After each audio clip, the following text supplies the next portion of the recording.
Hey there! Have you ever wondered how to quickly gain subscribers and views on your YouTube channel? Well, I posted my first video on March 9th with 0 subscribers, and in just 10 days, that same video gained 1,000 subscribers and 20,000 views.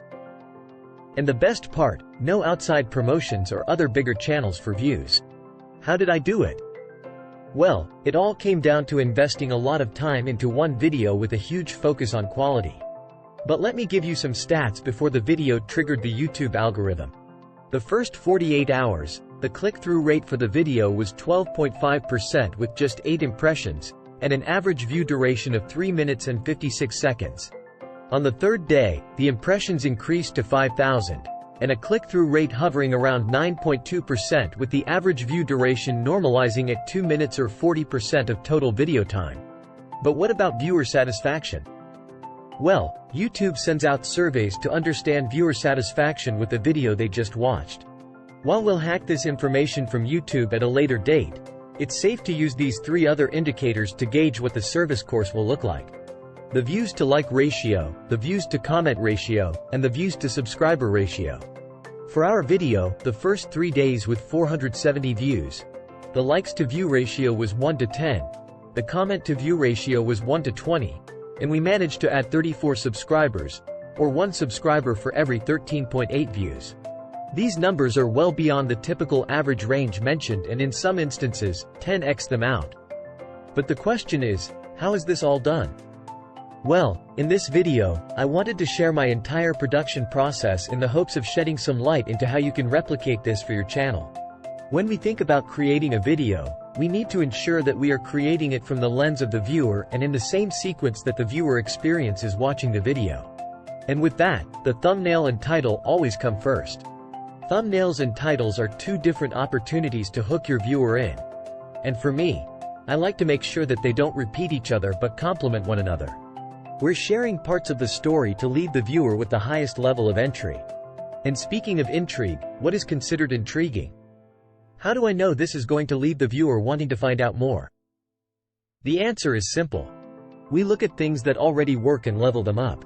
In my video example, I noticed that there were a lot of titles labeled, "How to Make Passive Income in YouTube." So I used it and leveled it up by changing it to the following: How to Make Passive Income with 1 Video on YouTube. We can use the same concept for thumbnails. Many creators reuse the same thumbnails with a small twist. One thing that a lot of successful thumbnails have in common is that they're able to always tell more with less. You want to ensure that your thumbnail is clean. The less text, the more powerful the thumbnail is. I like to stick to a 3-word max count, and if there is text, you want to ensure that the colors contrast well with the background. The last step of my process is asking for feedback from 10 friends and family members. Photoshopping my thumbnail between the top 10 search results on YouTube and seeing which thumbnail they'll select as their favorite. Oh yeah, and don't tell them which one's yours. One thing to keep in mind whatever we do to level up thumbnails and titles, you need to ensure you deliver on your promise. Otherwise, you lose trust. Scripting is the soul of the video, and it's very important that before I begin, I have a clear outline with the title of the topics that I want to discuss. This will ensure that the video is always focused. Under each title, I'll include the resource or the value that I want to share with the viewer. After that part is complete, I start writing unfiltered. This helps me get all my ideas out on paper and keeps the personality of my delivery. I worry about consolidation once that part is done. The hardest part of scripting is creating the first 30 seconds, and this part, I'm still learning. The first 30 seconds of my last videos were where we lost 35% of the viewers, and had they stayed, they most likely would have finished the video. The mistake I made in the first video is not getting to the point quickly enough or reassuring the viewer that what they saw in the title and thumbnail is exactly what I'll be discussing. The last piece of scripting is consolidation. I like to cut out any piece of info that adds 0 value to the viewer or the story I'm telling. For instance, if you have point A, B, and C, where you can cut out point B without losing meaning or information, just do it. In terms of the editing process, I go through my voiceover first and continue the consolidation process by cutting unnecessary segments. I then add the B-roll and add all the footage across the timeline. With every image that I add to the timeline, I'm thinking about how it would tie into the background music and potential sound effects. I used to spend a lot of time finding the perfect footage, but the perfect footage is the one that will sync perfectly with the background music and sound effect to create the feel and experience for your viewer. Beyond just visual clips for the footage, I use Envato elements, which is also where I get my sound effects and plugins for easier editing effects. For the background music, I use Epidemic Sound because they not only have genres nicely separated, but they also have background music categorized under different moods.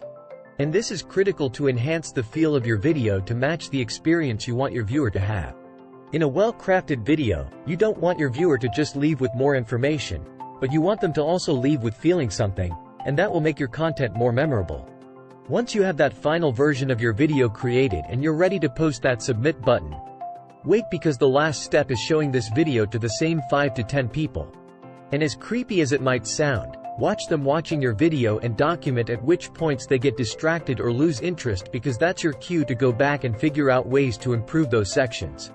One question I kept on getting was, how did you learn editing? And I wish I had a simple, pretty answer to this, but I don't. Whenever I saw a transition or effect that caught my attention from content creators I watched, I took note of it.